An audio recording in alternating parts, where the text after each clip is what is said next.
Sometimes.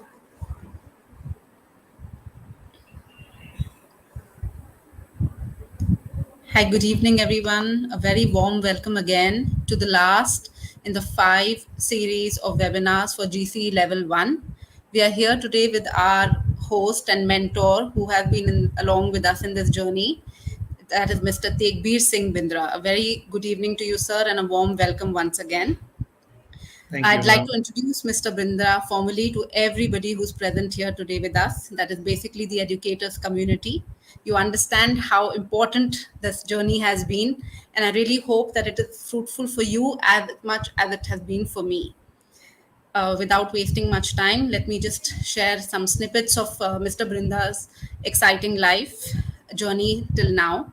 Sir has been in the education field for the last 10 years and is presently working as the IT head and CBSE in charge at Learning Path School, Mohali. He has been actively training teachers from various schools in and around Mohali since the last 4 years. He has also brought almost 12 schools to the Google Workspace platform during the last 2 years. His list of awards include being awarded a Silver Star by IDEA, that is Inspiring Digital Enterprise Award. He's a keen learner and has many, many certifications to his credit. To name a few, I'd like to say he's the GEG Mohali Leader. It is also a very great day because GEG Mohali has been launched officially. So, all those of you who are in and around Mohali should keep a watch out on all the exciting things that the group would be doing. He is also a GCE Level 1 and Level 2 certified educator, is a Nearpod and Kami certified educator, and has many Kahoot certifications to his name too. The floor is yours, sir. Please take this over and ahead. Thank Thank you. you so much, ma'am. Very good evening to all the educators present here.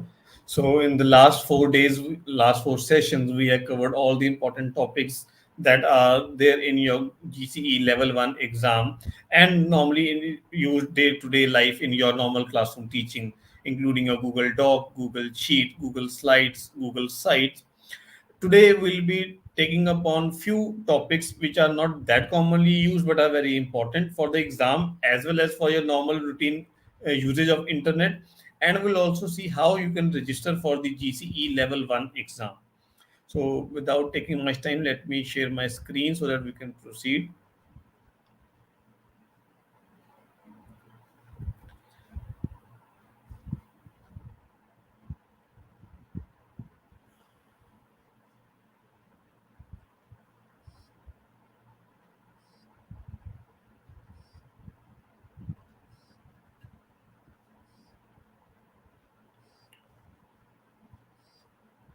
So today, being the day 5, we'll be taking upon your digital citizenship. Now, we all have been using internet for every single task today. Now, in the last 2 years, we have been on internet every single minute of our day. But we always face situations where you get caught or get trapped basically by hackers or crackers stealing your important information. This is what we teach to our students as well, that your footprints are not safe on internet. Nobody is safe. You have to maintain your safety at your own level. Some of the key things you need to keep in mind which will definitely keep you strong and safe always. You always have to keep a good and strong password with a combination of alphanumeric keys and some special alphabet that are allowed for any particular website, like at the rate, hashtag, your comma, your ampersand, any symbol that is allowed.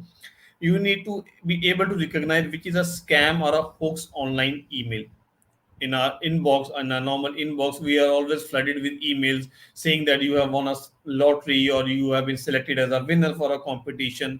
You need to be so much smart enough that you can identify that this is a scam or a hoax. You need to manage your digital footprint. Whatever you do on internet on any one given device, you think that it is limited to your device only, but it can be viewed by anybody sitting just waiting for a minute to track your digital footprint. So you need to maintain a security level there. You have to manage your online identity. Do not keep your information open to everyone to whom you don't trust, especially social media. Your importance of privacy setting and incognito mode is very important here. Incognito mode allows you to Do not allow your website to track the cookies, but that's not the only way in which you can remain safe. You have to maintain your privacy settings for your different websites and especially social media. You need to build resilience to be able to handle challenges. You may face a situation for the first time. You need to keep calm. You need to think what best should be done in this particular case, especially when you are dealing with cyberbullying. With the most common thing that has happened in last 2 years, we have seen people intruding into our online classes and doing nonsense in our classes. So that is a category of cyberbullying, but we need to make sure how we can track and tackle these situations. You need to protect yourself with a good strong password, as I just mentioned. You can also switch on your two-step verification, which is a very good feature in which whenever you try to log in from a new device, a notification comes to a second device, a two-step verification, which is safe. And you can include your upper and lowercase letters, your numericals, your special characters as allowed in a particular website to be a part of your password. Avoid using your or your family name in your password, which are easily judgeable or anybody can guess them very easily. Don't keep your date of birth or your date of anniversary as your password. They're very easy to crack. They should be very difficult to be guessed by somebody, but easy for you to remember. Remember, if it is difficult for somebody else, it may be difficult for you also. So keep a mixture of your alphabet and numerics so that you can easily remember, but it should be difficult for anybody else to track it down. And in any case, never ever share your password with anyone. I'll say anyone, even your family members. As we just discussed, that you need to be able to recognize your scam or hoax calls. You need to be, I just mentioned the example, pass it to 10 friends or to win a prize, or you have won a lottery of rupees 1 crore. Last few years, people were getting calls that you have been selected in Kaun Banega Crorepati show and you need to deposit some money. You need to be able to judge that these are a scam or a hoax calls. Never ever enter your bank detail or cards or detail unless it is a verified website, especially your banking website or your online shopping websites. They should have a HTTPS as a domain. You need to stay away from the pop-up contests, especially when you're searching on Google or you're searching for some unknown topic. You always see some pop-ups coming towards the right hand side or at the top of your screen. Very carefully click on the cross symbol. By mistake, do not click on the ad itself. It will redirect you to from main page to their page and may track down your whole data. If you get an email asking for your password, never ever click on that link. Check our website thoroughly before entering your personal details.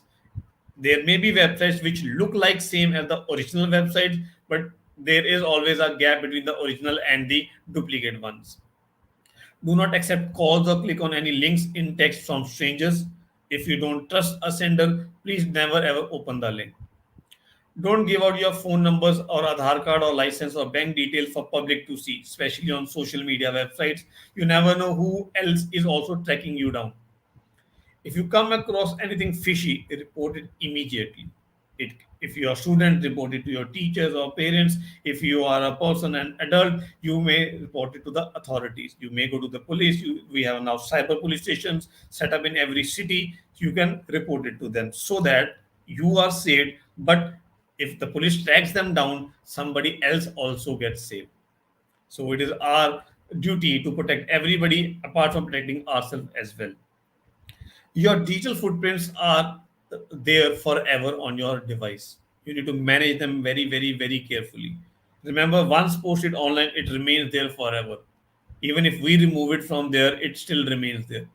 You need to be very consistent and professional in what you say online. We have seen many cases where people comment something which is not good for the society or it is abusive or something else and they land in trouble. They have landed in jail as well.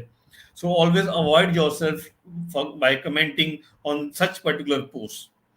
Be aware of what other people are saying about you online. There may be somebody who's using abusive language against you just to provoke you. You need to keep calm and report the matter. Instead of indulging yourself into the fight, a verbal fight or a video fight, you should report it to the authority. Always be accurate while you're entering your information. Be sure you always get a second opinion on personal pictures that you post. Your personal picture gives your location as well. Somebody is maybe tracking you down. Where are you right now? If you are out of the city or out of your home, that means there's no one at your home right now. So you need to make sure that these pictures are not giving information to other people about your whereabouts. Be clutter free, close down accounts you don't need. You may have 10 different IDs created for a purpose, but now you don't need them. Close them down. Shut down. Remove your accounts. Delete your accounts once the work is done. It is for your safety only. You need to manage your online identity. Remember, internet is never a private space. Whatever you post is open to public. Maybe you think that you have given right access to your friends or your family only, but there are people who can easily track you down. It is never a private space. Do a Google search with your name to check what personal information and images are available about you online. You can simply type in your name in Google Omnibox and see where your name is being used or what else information is available, which you may have posted on any given website or platform, but you don't remember that. You can check it from there. As I just said, be careful with what you post online. It may provoke somebody else and it may land you in trouble. So always be safe. Yes, we have a freedom of voice, but not in that case where you are provoking somebody else. You are leading to riots or something, leading to community. Never ever indulge in such things. The importance of privacy settings and incognito mode. Use your incognito or guest mode on public and shared devices. When you are not using your own personal device or you're using your shared network, please use incognito mode. As I just mentioned, do not share your password even with your family members or friends. Do not give access to your Google account to unverified websites. Now, what happens is when we are searching internet or we are working on different apps, they ask us for the access to our Gmail account. If you have to do this such thing, always create a backup email which you just use for these purpose only and where you don't post any personal information of yours. Keep changing your password frequently, but remember, password should be difficult for others but easy for you to remember. It should not be the case that you are clicking on forget password every single time when you try to log in. Password should be easy for you. Keep reviewing your security and privacy controls under your Chrome browser settings frequently. These settings also keep on changing. Google, by automatically from backend, it keeps updating its privacy settings. But you should also keep a track or keep a check on all these privacy controls under your account. Now, maybe with choice or due to some situation, you become a part of cyberbullying. You need to keep something in mind. Don't try to respond. Somebody else from the other side will always try to provoke you, but you need to keep calm. Don't retaliate. They will say something against you. They will try every single, they'll leave no stone unturned to provoke you so that you also say something back to them. And then they make a good use of it. Don't do it. Document that particular incident, block that people online immediately, and then we have authorities where you can report them. As I just said, if your student, your teachers, your school are the best people to whom you can report after your parents. If it's at home, you can, your parents can go along you and report the matter to your cybercrime police station, or if required, a FIR can be registered against people who are indulging in such tasks. But for that, you need to remember that you should not be a part of that conversation. If you become a part, you are equally responsible for that particular incident. Then you are also in trouble. Where to find help? Now, unknowingly, you become a part of such incidents, but there are people for you to help. You can use your Google search that this particular incident has happened. What can I do in my local community? You have Google Help Center. We have Google for Education Help Forums. And you can also, as a teacher, you can form your personal learning network for all the teachers that you know in and around your school or your community or your city or your home. So you can have your own personal learning network where you can share your resources, share these such type of incidents, what action was taken, so that somebody else can take guidance and help from all those matters or all that information that you provide. And same way, you can also take information from others that incident happened for some and some school or some and some student, and what action was taken and how they solved that particular matter. So this is about your digital citizenship. Next, we have your Google Chrome, Google Safe Search, and Google Groups. For this, I'll again like to stop sharing and share my screen again.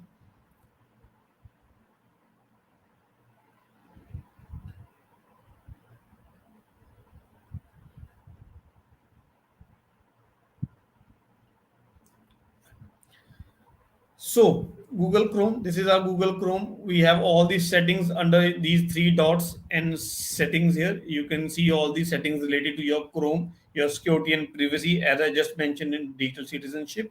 Here you can clear your browsing data, your cookies data, your security, your different site settings you can maintain from here just for your account only. Remember, now Chrome logs in for your profile.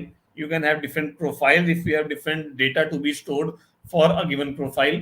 If you have multiple email IDs, you can create multiple profiles for them. A data linked to one profile will be available to you wherever you go, whichever device you open. You simply need to log in from your email ID. You will get to see all the settings for your Chrome profile that you have set up at your home for your personal ID and your personal device. Same settings will be available to you no matter wherever you go, whichever network you choose, whichever device you choose. Simply log in into Chrome through your personal email ID. Search. We all have been searching on internet. The very basic thing is open google.com and you search for Google, let us say Google Teacher Center. This is the next thing that we are going to do. Now, when you click on any particular topic, you see all these informations or different types of information available to you on this particular topic. We have news on this particular topic. We may have images on this topic. There are some videos available. We have some maps available for you. There, okay, it takes you to Google Map. We don't want it here. So let me open my Google again. We search for teacher learning center. Okay, spelling mistake. That's fine.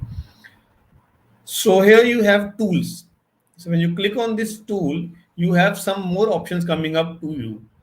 Anytime, like when the data has been published, and all results or verbatim. So these are different settings that you can choose while searching for a information. Now, for example, I go to images here.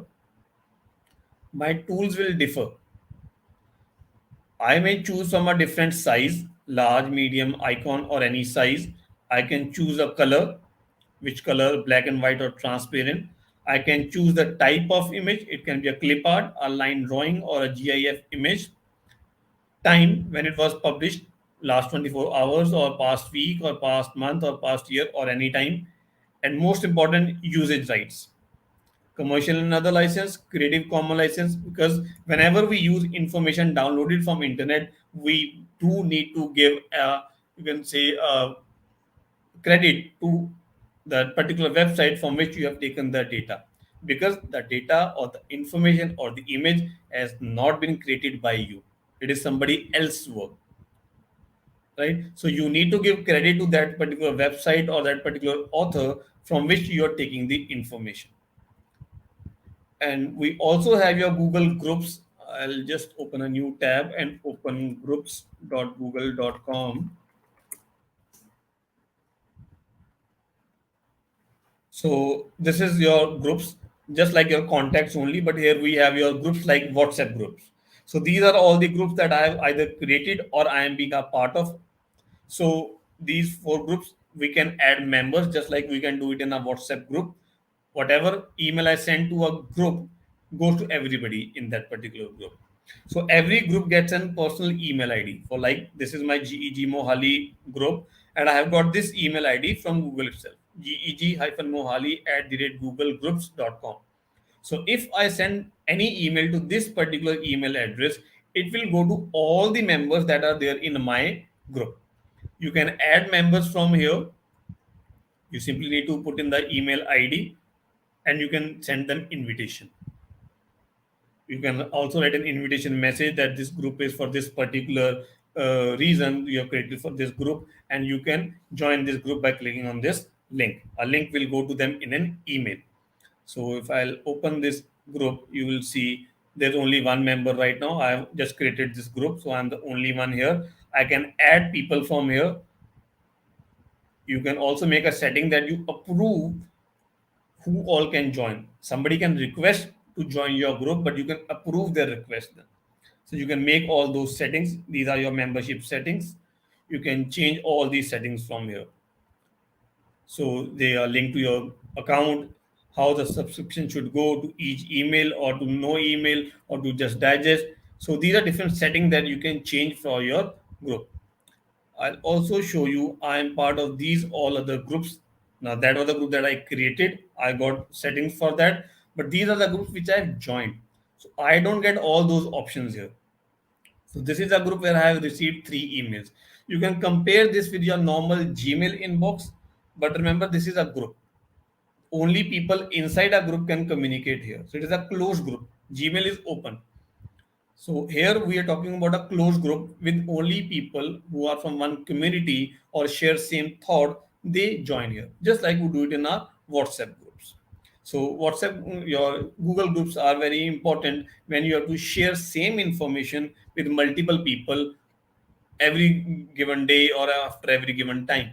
So instead of sending that email to 100 different people every time, you create a group of them and you just send that information to one email ID that is associated with your group, and automatically the same email goes to everybody else. Whosoever is a part of that group will receive the information in form of email, or they can just log in here into the groups.google.com and see what information has been posted.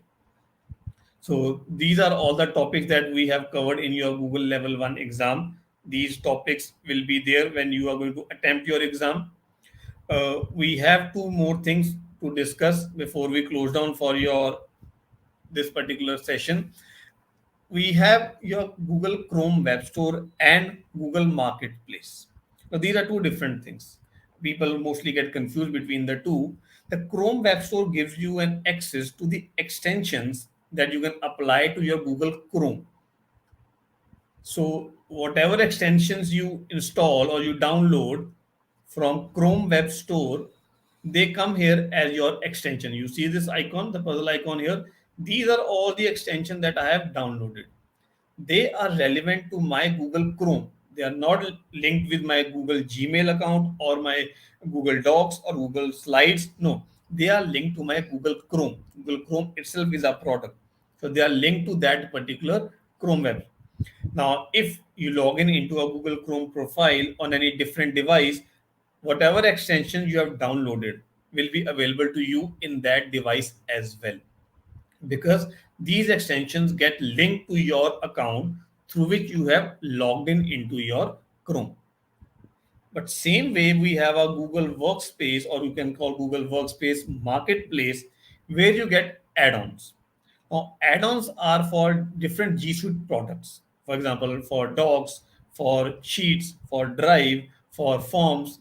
You can simply, let me show you. This is my simple Google Doc. You click on add-ons and you click on get add-ons. So from here, you will reach Google Marketplace. Now here, if you know the name of the add-on, you can search for it, or you can scroll down and see different add-ons or different tools that are available which work with docs. You can see here it's written work with docs. You can also find add-ons for sheets, for slides, for drive, for forms, and there may be few add-ons which work with multiple tools. You know, here twist here. In your normal Gmail account, your personal email account, you can install any add-on as per your choice. But if you are using Google Workspace, administered by your school or your institute, there may be a setting done by admin that you cannot download or install any add-on. You need to send an approval request to the admin of your school or institute. If they find that this is a safe add-on to be installed, they can allow for you to download and install. Or if it is a good one, they can also push that add-on to everyone into the account.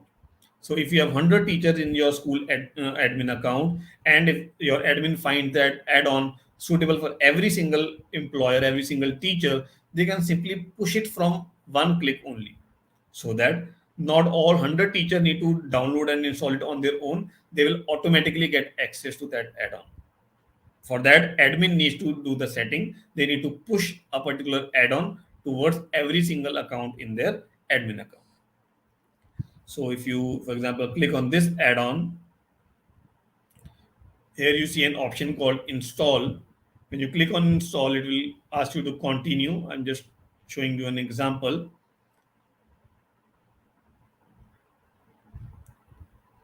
And it will ask you to log in through your email account, and then that particular add-on will be installed to your particular account only if you're doing it from your personal account.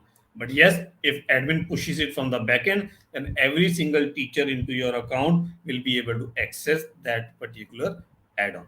So remember, your extensions are for Chrome, for the Chrome itself.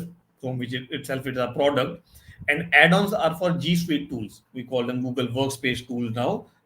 Example: Google Docs, Google Slides, Google Sheets, Google Forms, Drive, and what else? So remember, there are questions in your Google Level 1 exam from Google Tools, Google Add-ons, and Chrome Web Store. There are a few questions from there as well. So this is a very important topic not to be left while you prepare for your Level 1 exam. Now, in last session, some people requested to show how to register for your exam. So we have covered all the topics.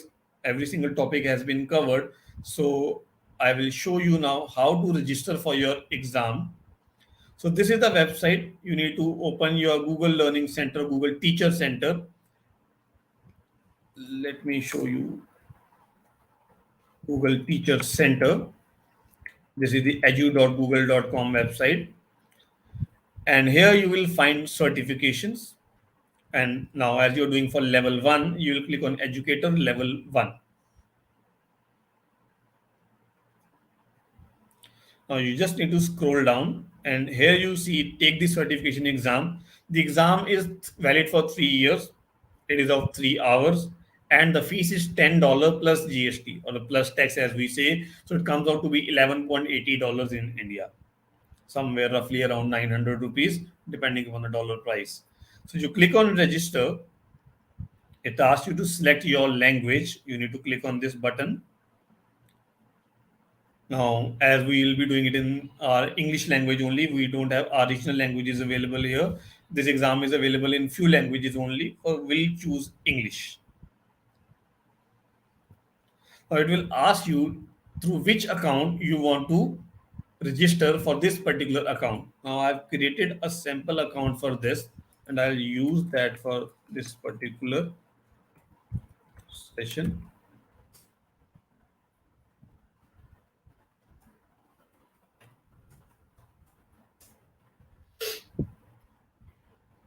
That I've already registered for my personal account. I've already given my exams. I cannot show you sign up option from there. It is always there if you are logging in for the first time. So this is the form where you land in. So login. This is the email ID that you need to keep as your user ID. This will be used while you go to give your exam. So I'll use the same ID that I have created. We need to put our password here with these combinations. You need to re-enter your password. Your legal first name and last name.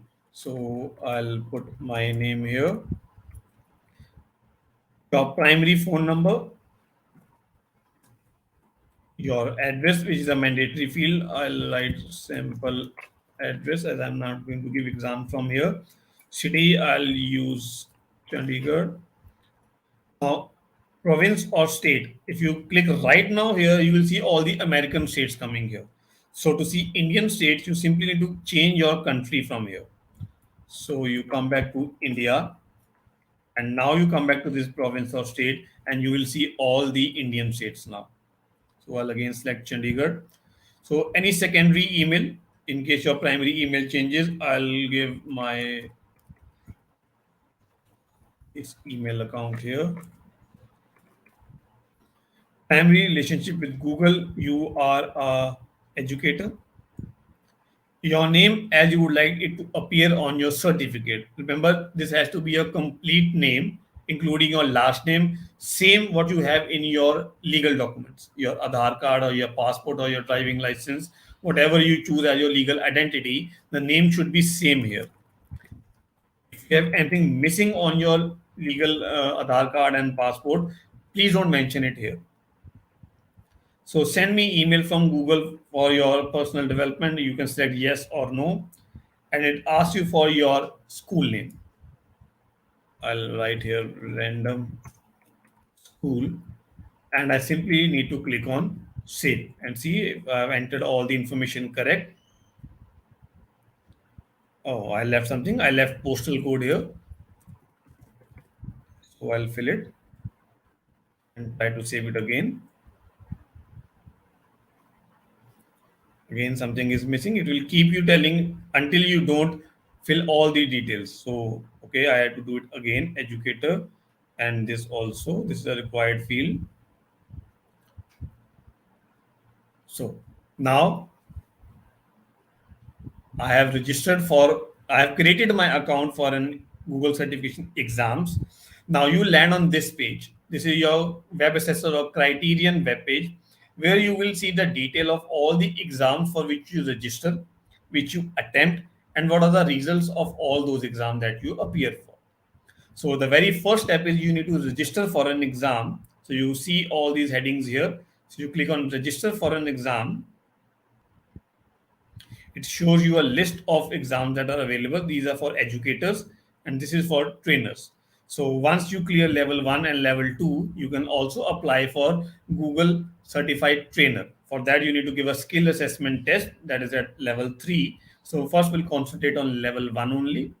So you click on buy now here. So the exam fees is $10. If you have a voucher code, then you can put your voucher code and submit, and your cost will come out to be zero.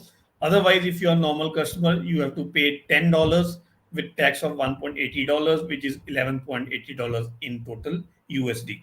The cost comes out to be somewhere around 900 rupees approximately. And you simply need to click on checkout to make the payment. We have selected our test.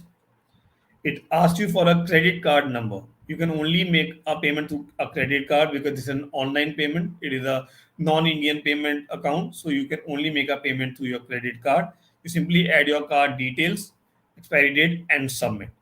The moment your payment is realized, you will receive a link in your email for your exam. You simply need to click on that particular link and attempt your exam. Now, once you attend for your exam, you will see your once you register for your exam, you will see my certifications here. Here you will see all the exams that are either scheduled or you have attempted. So you will see the list of exams here. This status is updated every 24 hours, and all the exams that you give are valid for 36 months only. That is 3 years in total, whether it is level 1 exam or level 2 or trainer skill assessment test, all the exams are valid for only and only 3 years. And if you go to my assessments, it will show you the result of all the tests that you have attempted, scheduled, in progress, and completed. If you clear your exam, you will see a pass status here. If you don't, you will see a fail status here. So these are all your completed exams, your in progress exams, or your scheduled exams. So this is how you need to register for your Criterion account, how to register for an exam. You will also get the link of your exam here. So you see here launch. Under the launch, you will get a link. So once you register for your exam and your payment is realized in Criterion's account, you will see the link here as well. You will also receive it in your email, but you will also see the link here under your launch. So you can simply click on that particular link and it will redirect you to the Criterion website. Now remember, when you're giving your level 1 or level 2 or any other exam, make sure you're sitting at a very quiet place. Your webcam is working properly. You cannot attempt your exam through mobile phone. Please don't make this mistake. You will waste your fees.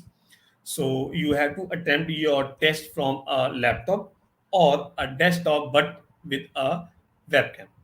Mic is not required, but your webcam is required. So in the beginning of your test, it will click a photograph of yours, and during your whole test, during that time you are inside the testing environment, it will keep clicking your photographs randomly. And AI technology is used to match your first photograph with the next random taken photographs. So if there is something that doesn't match your first photograph and your next photograph doesn't match at all, you will be shunned out from your testing environment and you will get a fail status then and there only. Make sure you're sitting in a very closed environment. There's no one to disturb you there. You are in free mind. You are not stressed. See, you have 3 hours with you and only 35 multiple choice questions to be attempted. Now you all have been teachers working on G Suite tools from last 5 weeks. We are working on these tools. You have been practicing all these tools. The exam is very basic. All the basic tools that you use or that a basic teacher should know, the test is based on that only. So it's very easy. I have given it, like I gave it 2 years back, but this year, this last month only, I gave it again. My exams were expiring next year. I had still had 1 year, but I again gave it because in last 2 years, so much has changed in every single G Suite tools. You talk about Google Doc or you talk about Google Form or Google Drive. So much has changed since the pandemic hit us and since today. A lot has changed. We used to get scenario based questions also. That was a practical scenario. We were given 11 scenario questions to be done. There were a proper testing environment for that as well.